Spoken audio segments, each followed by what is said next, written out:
नमस्कार.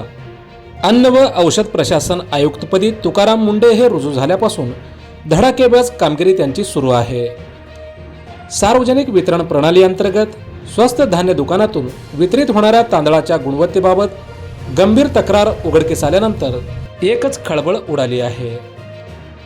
निकृष्ट दुर्गंधीयुक्त जुना व मानवी सेवनासाठी अयोग्य तांदूळ गरीब व गरजू लाभार्थ्यांना दिला जात असल्याची धक्कादायक माहिती पुढे आली आहे. या प्रकरणाची थेट राज्याचे अन्न व औषध प्रशासन आयुक्त तुकाराम मुंडे यांच्याकडे तक्रार करण्यात आली आहे. त्यामुळे या संपूर्ण प्रकरणाची उच्चस्तरीय चौकशी होण्याची शक्यता असून यामुळे एकच खळबळ उडाली आहे.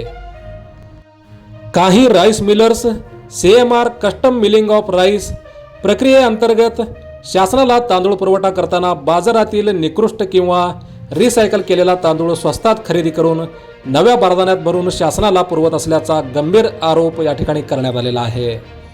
विशेष म्हणजे स्वस्त धान्य दुकानातून मिळालेला तांदूळ लाभार्थी अत्यल्प दरात बाजारात विकतात आणि त्याच तांदळाची पुन्हा खरेदी करून पुन्हा पॅकिंग करून सार्वजनिक वितरण व्यवस्थेत पुन्हा पुरवठा केला जात असल्याची सर्वत्र चर्चा सुरू आहे. या संपूर्ण पुरवठा साखळीवर अन्न नागरी पुरवठा व ग्राहक संरक्षण विभागाच्या स्थानिक अधिकाऱ्यांचे प्रभावी नियंत्रण नसल्याचा आरोप देखील या तक्रारीत करण्यात आला आहे.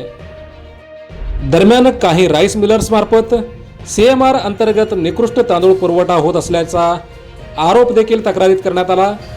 नव्याने पुन्हा कथित गैरव्यवहार समोर आल्याने प्रशासनाच्या कार्यपद्धतीवर प्रश्नचिन्ह निर्माण झाले आहे.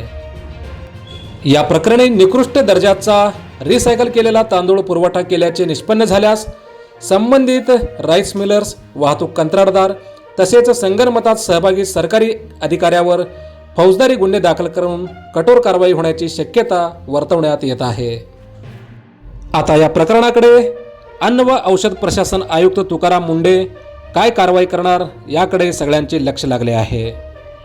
आपण पाहत आहात हॅलो सोलापूर न्यूज. धन्यवाद.